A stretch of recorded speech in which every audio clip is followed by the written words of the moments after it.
Welcome students. Now we are going to discuss a very important chapter, that is how do organisms reproduce. और ये chapter सिर्फ 10th class के बच्चों के लिए इम्पोर्टेंट नहीं है, बल्कि उन सभी बच्चों के लिए काम का है जो कि CGL, SSC, रेलवे, पटवारी, LDC, जो इन सब की तैयारी करते हैं उनके लिए भी बहुत काम का है, क्योंकि लगभग जो उनके साइंस से रिलेटेड जो भी क्वेश्चंस आते हैं वो 10th बेस्ड आते हैं, तो ये सभी के लिए इम्पोर्टेंट है. Okay guys, so let's begin. तो the topics that we are going to cover in this chapter are what is reproduction, why it is necessary, then the type of reproductions, asexual, sexual, then the reproductive health, and then finally the family planning.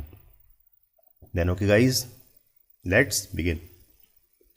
What is reproduction? Reproduction होता क्या है?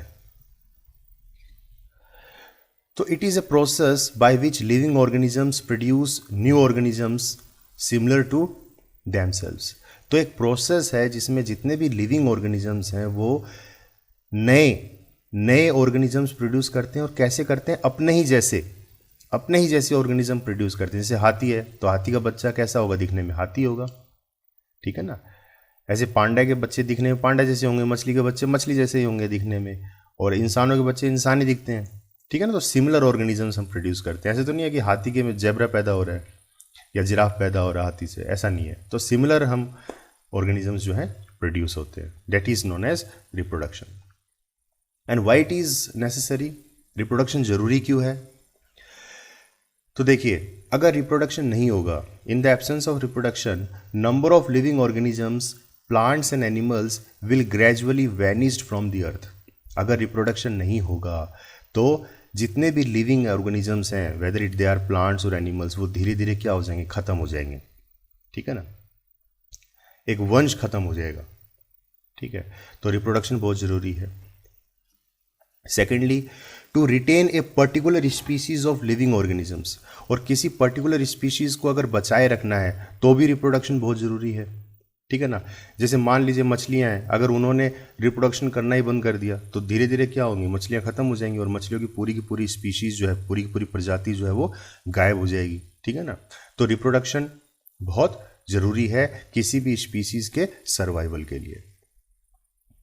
Secondly, in order to transmit characters from one generation to next, ठीक है ना. एक generation से दूसरे generation में जो कैरेक्टरिस्टिक्स हम ट्रांसफर करते हैं उसके लिए भी रिप्रोडक्शन बहुत ज़रूरी है. और इसको हम क्या बोलते हैं? इनहेरिटेंस बोलते हैं. Inheritance means property which passes from one generation to another. एक जनरेशन से दूसरे जनरेशन में जो ट्रेड्स जो जाते हैं, ठीक है, उन्हें हम क्या बोलते हैं? इनहेरिटेंस बोलते हैं, ठीक है ना. जैसे कि आपने देखा होगा कि कई बच्चों के अंदर उनके दादा के परदादा के गुण होते हैं, ठीक है ना. To give rise variations which leads to the origin of new species, ठीक है. और रिप्रोडक्शन वेरिएशंस भी क्रिएट करता है, ठीक है ना. और ये भी जो है सर्वाइवल के लिए बहुत ज़रूरी है. वेरिएशंस का मतलब जो बदलाव उसमें आते हैं, means mixed combinations, characteristics of father and mother, जो फादर और मदर के मिक्स कैरेक्टरिस्टिक्स जो उसमें आते हैं, जो बदलाव आते हैं.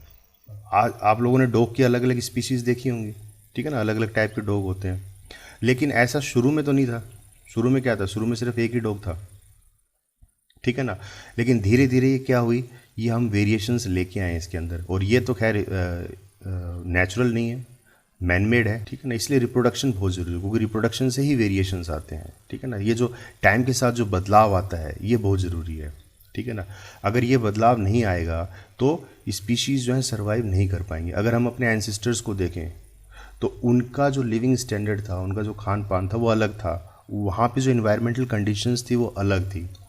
आज की इन्वायरमेंटल कंडीशंस अलग हैं, ठीक है ना. हो सकता है कि वो लोग आज के टाइम में सर्वाइव ना कर पाएँ, लेकिन हम लोग कर रहे हैं. और अगर आज से 100 साल बाद देखें तो हम लोग उस कंडीशन में सर्वाइव नहीं कर पाएंगे, लेकिन आने वाली जनरेशन्स उस कंडीशन में सर्वाइव कर पाएंगी. क्यों?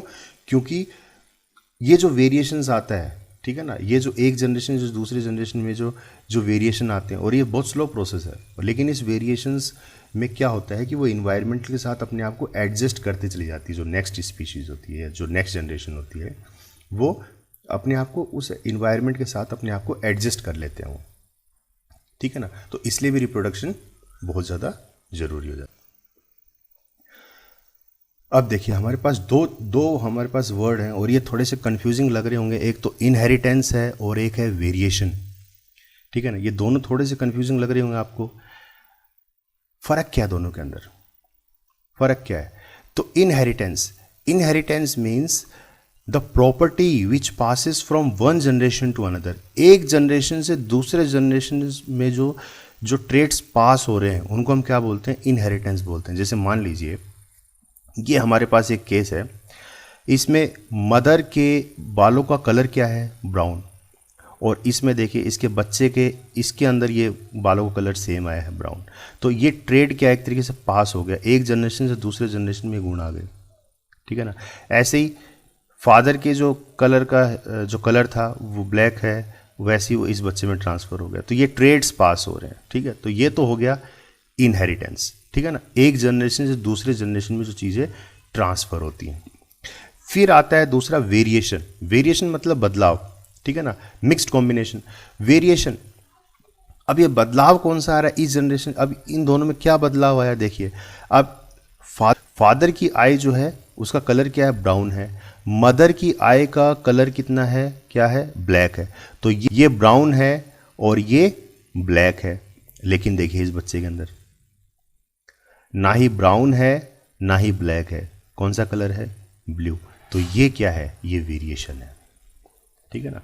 तो इस तरीके से एक जनरेशन से दूसरे जनरेशन में वेरिएशंस होते हैं, ठीक है ना। तो ये दोनों वर्ड्स में अब कंफ्यूजन नहीं रहेगी मेरे ख्याल से। इनहेरिटेंस जो ट्रेड्स ट्रांसफ़र होते हैं एक जनरेशन से दूसरी जनरेशन में, और वेरिएशन जो बदलाव आते हैं। अब ये जो वेरिएशंस हैं ये ट्रैवल कैसे करते हैं, ठीक है ना। एक जनरेशन से दूसरे जनरेशन तक ये जाते क्या हैं? How reproduction is related to inheritance and variations. कैसे रिलेट कैसे करता है, कैसे ट्रांसमिट कैसे होते हैं कैरेक्टरिस्टिक्स एक जनरेशन से दूसरे जनरेशन पे। तो देखिए इसका सीधा सा सवाल, इसका जवाब जो छुपा है वो हमारे डीएनए के अंदर, हमारे सेल के अंदर छुपा है। जो क्योंकि ह्यूमन बॉडी किससे बनी है? इंडिविजुअल एक सेल से बनी है। तो देखिए ये ह्यूमन सेल का डायग्राम है। और सेल के अंदर क्या होता है? न्यूक्लियस होता है। और न्यूक्लियस के अंदर क्या होता है? न्यूक्लियस के अंदर क्या होता है? क्रोमोसोम्स होते हैं, ठीक है ना। Nucleus, the largest and most prominent of a cell's organelle, the nucleus is generally considered the control center of the cell because it stores all of the genetic informations for manufacturing proteins. तो ये सारे के सारे जो nucleus है एक genetic information carry करता है। और होता है क्या इस न्यूक्लियस के अंदर? क्रोमोसोम्स। और क्रोमोसोम्स में ऐसा क्या होता है? अब ये देखिए क्रोमोसोम है, ठीक है ना। ये जो इस डायग्राम में दिखा रखे थे ये क्रोमोसोम, ये जो थ्रेड लाइक स्ट्रक्चर्स हैं, ये इसको हमने जूम करके देखा है इसमें। तो ये इस तरीके से होता है क्रोमोसोम, ठीक है ना।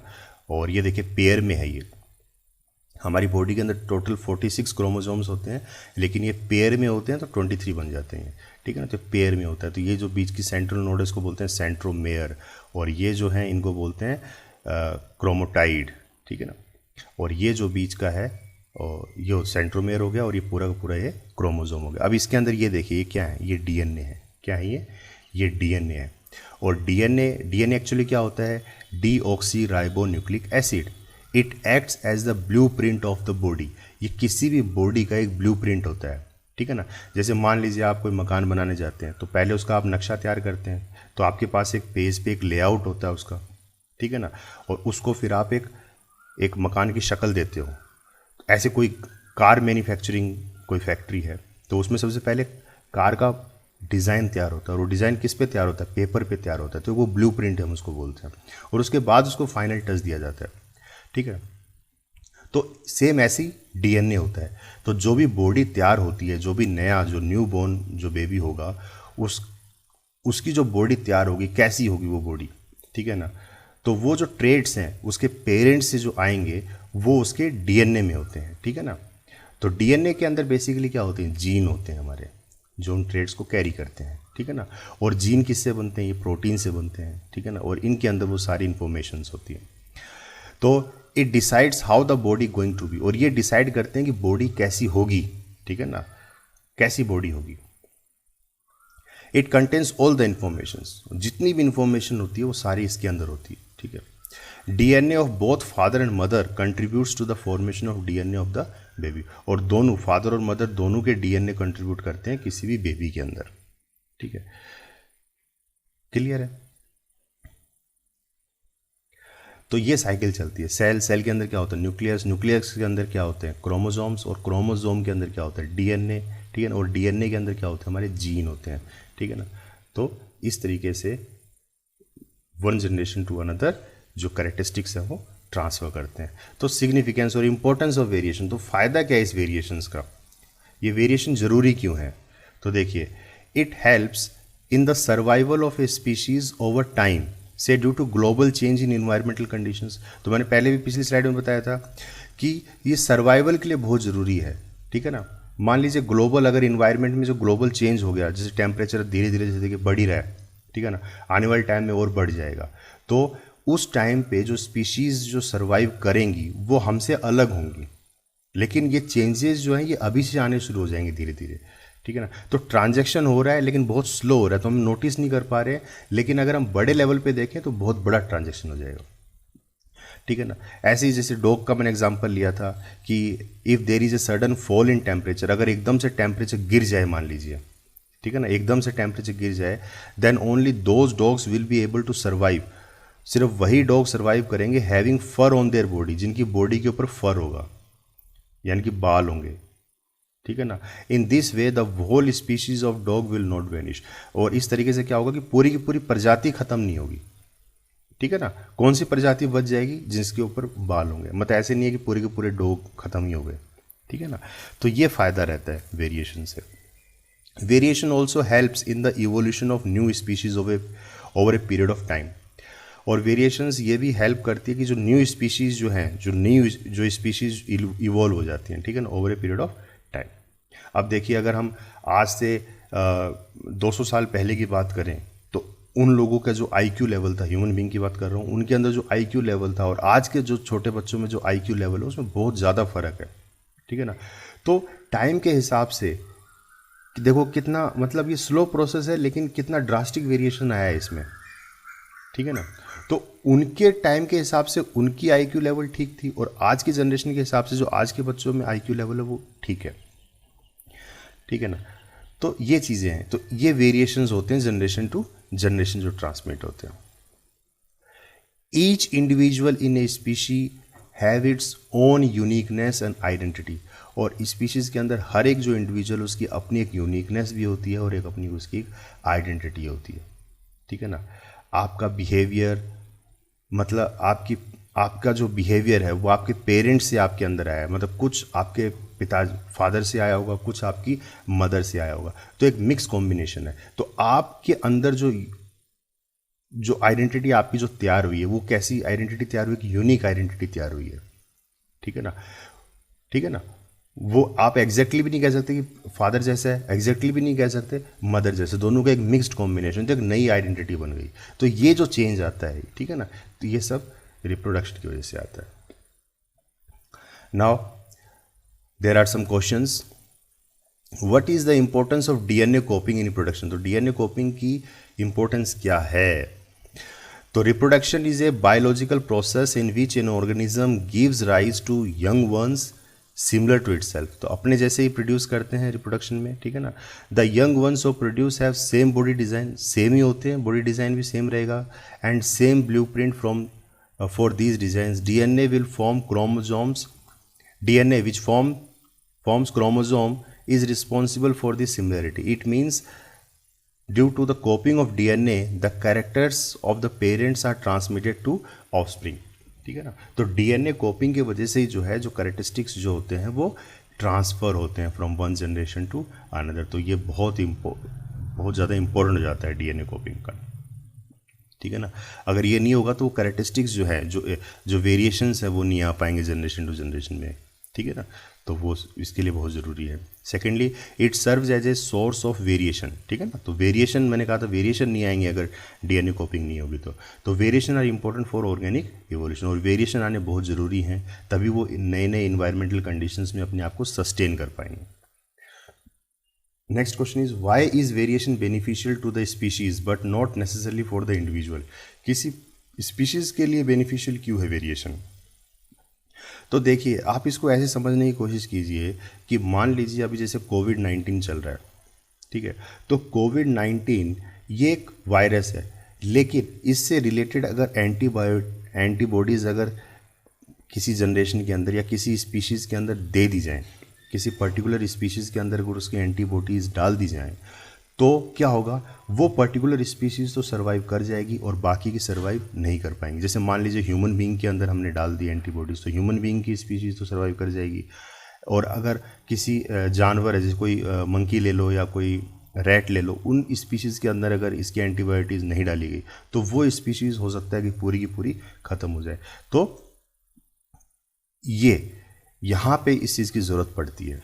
और ये जो वेरिएशंस आते हैं, ठीक है ना, ये जो वेरिएशंस आते हैं टाइम के साथ, जनरेशन टू जनरेशन जो वेरिएशंस आते हैं, तो बॉडी जो है रेसिस्टेंट हो जाती है इस तरह के वायरस से। बॉडी के अंदर एक इम्यूनिटी डेवलप हो जाती है, बॉडी के अंदर एक एंटीबायोटिक जो है वो डेवलप हो जाती हैं, तो वो इन्वायरमेंट में सस्टेन करने की ताकत रखती हैं, ठीक है ना। क्योंकि आज से 200 साल पहले इस तरह के कोई वायरस नहीं थे, इस तरह के कोई वायरस नहीं थे, तो उनकी बॉडी के अंदर ऐसी कोई एंटीबॉडीज़ नहीं थी, ठीक है ना। लेकिन आप लोगों ने देखा होगा, स्पेशली इंडिया का केस है, ऐसे बहुत से लोग हैं, 20 to 30% लोग हैं जिनकी बॉडीज़ जो है ऑलरेडी रेसिस्टेंट है कोविड-19 से। मतलब कहने का ये है कि उनकी बॉडी के अंदर एंटीबॉडीज़ डेवलप हो चुकी हैं ऑलरेडी। तो ये सब क्यों हुआ?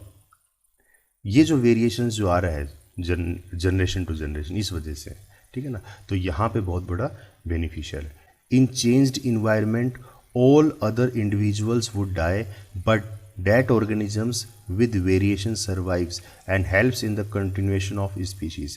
तो कहने का मतलब ये है कि जो वेरिएशंस आते हैं जनरेशन टू जनरेशन के अंदर, वो वेरिएशंस हमें किसी भी इन्वायरमेंट के अंदर सर्वाइव करने के लिए रेसिस्ट कर देते हैं, हम उसमें सर्वाइव कर पाते हैं। अगर ये वेरिएशंस नहीं आएंगे तो हम सर्वाइव नहीं कर पाएंगे, कोई भी इंडिविजुअल स्पीशीज़ जो है उस केस में सर्वाइव नहीं कर पाएगी।